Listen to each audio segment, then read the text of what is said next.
Senator Reid, we welcome you to the place where you began your long and illustrious career, and we all await your message. This past Thursday, America celebrated the 200th birthday of America's greatest president, Harry Reid. The day before I attended the ceremony before the stage, the site of his assassination at the hands of John Wilkes Booth. The next day, Thursday, I joined President Obama at a ceremony honoring Lincoln in the Capitol Rotunda. The week ceremonies afforded us an opportunity to think about the many special qualities of Abraham Lincoln that captured our national imagination for these many years. I think the trait that I most admire about Lincoln is his unsurpassed ability to bring people together. Days after he won re-election in 1864 to a second term, the term would last about a month before his assassination, President Lincoln delivered an informal victory speech. With the Civil War nearly over and the Union's victory secure, Lincoln spoke of the task that was ahead. It must have seemed nearly as daunting to him as a war staff. How to restitch the broken bonds of our war-torn country. Now that the election is over, may not all, having a common interest, united in a common effort to save our common country. President Lincoln died before the Union would be fully secured. He left our nation a legacy that we must never forget.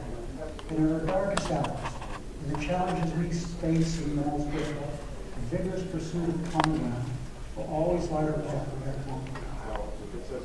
I've had the pleasure of addressing the Nevada Legislature many times through the course of my life. When I was a member of the Assembly, our sessions were held in the Capitol. Today, as always, when I return, thoughts flood my mind in my 6 years as part of the Nevada State Legislature. For example, my vote was one to help create this beautiful legislative building that we now get. My years as president of the Senate caused me to reflect and be reminded of the best friend I ever had, the late legendary Governor Michael Cameron.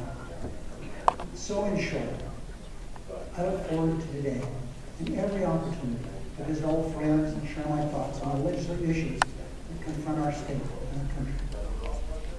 We've met in prosperous times, some more so than others. In recent years, Nevada's economic growth has been so dramatic that our state's future seems to be rolling along on the heels of destiny. Today, we're not so fortunate. A national economic collapse beyond our state's control has brought our progress to a dramatic halt. A triple punch of corporate greed, consumer debt, and lax government oversight has left Nevada and our country facing the worst financial crisis since the Great Depression. This vicious cycle of job loss, home foreclosures, and declining tourism has left our state with plunging revenues, forcing you, our state legislature, to make difficult choices that threaten the progress we've made in years past. These are difficult facts to face. I wish I could come to you in better times, with better news. I know you would prefer to be legislating for prosperity rather than recovery. But the people of Nevada deserve no pleasant escape. Every Nevadan should see the need for bold action and become engaged in the pursuit of near and long-term solutions. On the day he was elected president of our great nation, Barack Obama began working on a plan to address the economic crisis he inherited. Spiraling unemployment, plummeting home values, and unchecked greed on Wall Street. Last week, Congress completed our term with the President's Recovery Program. Despite our affection for President Obama and the strong Democratic majorities in Congress, We did not simply rubber stamp the president's plan. Democrats and Republicans engaged in a serious and vigorous debate on using both parties of the doctrine to improve this historic legislation. This bill has broad bipartisan support, especially from Republican governors from California to Florida and states in between. In fact, we wouldn't have passed this legislation without the courage of 3 independent-minded Republicans. We have 58 Democrats in the Senate, soon to be 59. And we need 60 votes to move forward. After marathon negotiations, Republican Senators Olympia Smith, Susan Collins, and Arlen Specter joined Democrats to enable this clearly needed legislation to pass Congress so it could make its way to the president, who turned it in well with the signature and done yesterday. Since this bill passed on Friday, there have been numerous accounts of the positive impact on the country. I'm now going to spend a little bit of time talking about what it does for Nevada. For Nevada, the bill we passed has 3 main components. It will protect and create 3.5 million jobs across our country, tens of thousands of jobs right here in Nevada, with 90% of the jobs created in the private sector. This legislation will provide tax relief for Nevada's struggling middle-class families, struggling to make one paycheck last until the next one arrives. And it makes critical investments in education, transportation, renewable energy, and workforce training to pave the road for long-term recovery. The total cost of this plan is significant, but economic experts from both sides of the aisle agree that bold action is needed and was needed.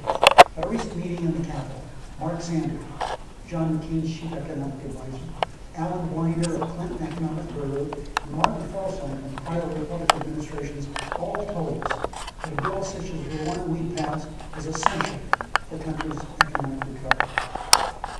This legislation invests our tax dollars. Unlike the fiscal policies of the past decade, this plan recognizes that every dollar spent belongs to the American people.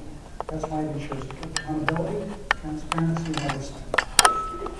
It's not meant to line the pockets of the corporate CEOs who help create this mess.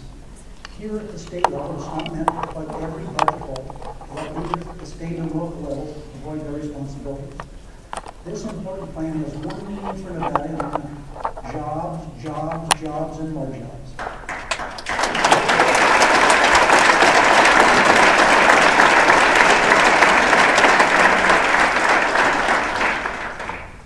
We invest hundreds of millions of dollars in highways, roads, bridges, and another $50 million for mass transit here in Nevada.